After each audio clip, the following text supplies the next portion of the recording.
What's up, guys? Logan here. Join Doc and I as we venture deep into the backcountry to put our winter skills to the test. With a snowstorm in the forecast and temperatures already well below freezing, this is going to be a true testament to our skills and our gear. All right, guys, let's get into it.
Take it all the way across that way.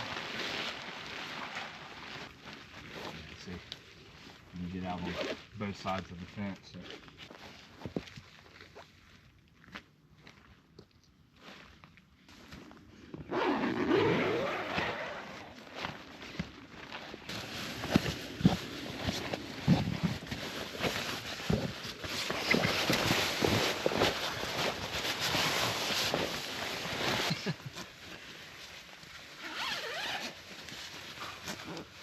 I'm gonna put my stuff sack up there.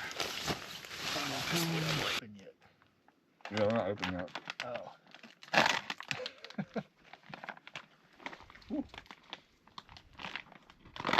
It's time to go.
Yeah, I should.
What's up, guys? Thank you guys for watching. We're just heading out now. As you just saw, we did some truck clips as well before this one. The weather's moving in now. We started yesterday. Snow isn't too bad. It moved in last night into this morning, and now it's coming down in full effect. We have to drive a couple hours out of the mountains, so we're trying to head out a little bit earlier, just so we can get out of here. If you liked the video, please leave a comment. If you have any criticisms, we're always open to it. And as always, guys, I'll see you on the next one.